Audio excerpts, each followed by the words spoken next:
Peace, family. My name is Vicki Dillard. So pleased to be with you today on African Diaspora News Channel. As you come in, be sure to give us a big thumbs up, and share the broadcast. Thank you so very much, family. Certainly, you all have been kept abreast by this network about the electoral goings on here in the United States of America. It is very clear that there is no substantive distinction between the Democrats and the Republican Party. They're both playing games. When it comes down to holding America accountable and getting something substantive for Black folk, both sides say no to reparations. Both sides agree for the, let's just say, the pernicious hidden government agenda. These are just games that they play. Well, it's interesting that when the powers that shouldn't be get ready to move on something, they send out a word, they solicit their trusted legacy media, mainstream media, talking heads to first create the atmosphere and the environment to shape the environment for whatever agenda they're getting ready to push, or whatever the next major thing that's about to happen, such as a case here with the View Sunny Hostin. Now, I want you to sit here and listen to this very interesting and strong warning that a very loyal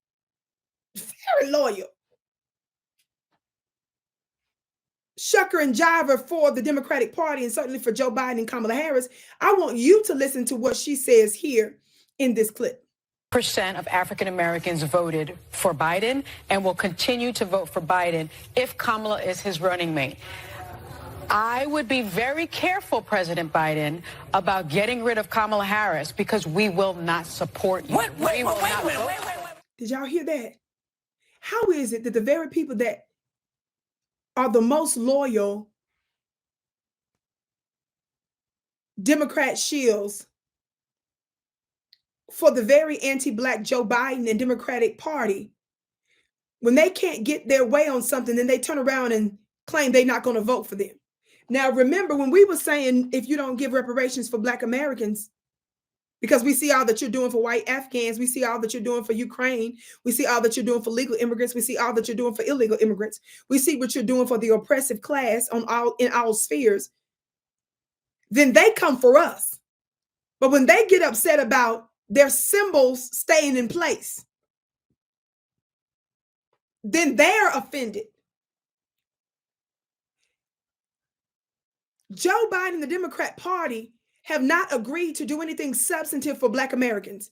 The Asian Pacific Island community, known as the AAPI here in the United States, have legal protections that was passed almost unanimously, overwhelmingly, we'll say that, by the majority of both Republicans and Democrats. Technically, Black Americans are waiting for a similar law.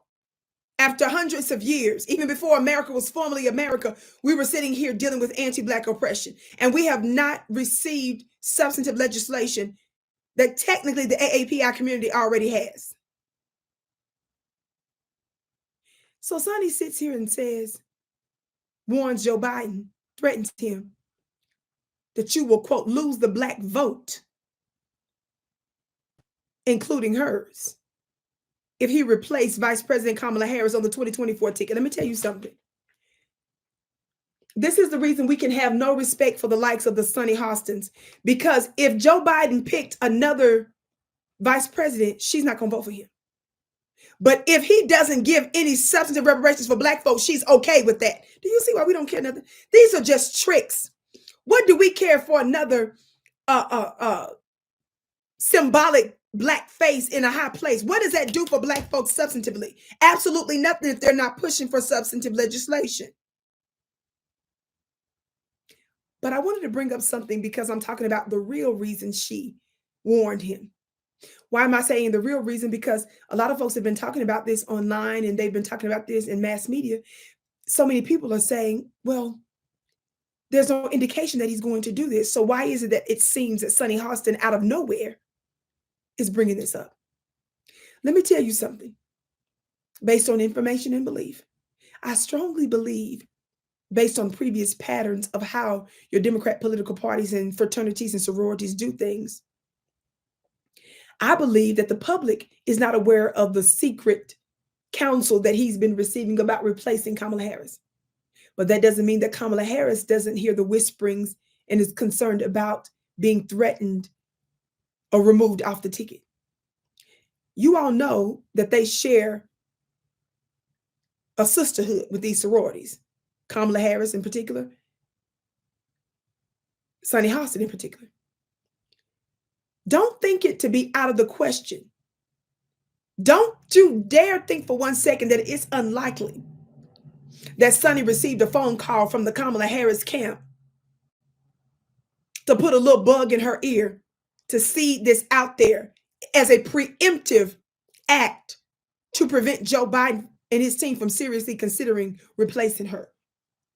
That's that sort of palace intrigue stuff going on. Talk black to me, somebody. I'm bringing this up to let you all know this has nothing to do with us, whether or not he replaces her.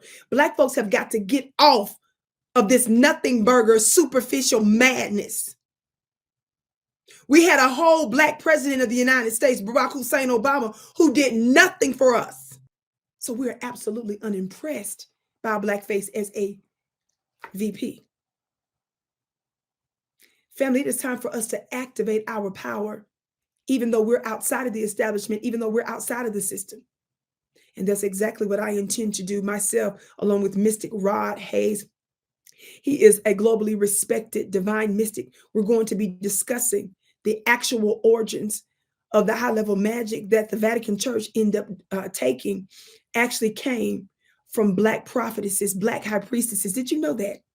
Did you all know that under the guidance of these high-level Black practitioners, the world reached its height in education and science and mathematics and civilization and architecture and so much more? I'm going to be teaching you about our sacred principles on how we can reclaim the ancient Black throne. I don't care what your religion is or your spiritual background. These are sacred secrets that we need to begin to activate. Look at all that's going on in the world, throughout the continent of Africa, throughout the Middle East. We've got to activate our spiritual power in order for us to take our place in the new world to come. It's going to be led by us. You want to join today for November 5th, Sunday, November 5th is when I'm going to do a live webinar about the codes of your lineage. You don't want to miss this. It's going to change everything. Go to VickiPlanet.com. That's my website. That's Vicki Planet, VICKI Planet.com. I can't wait to see you.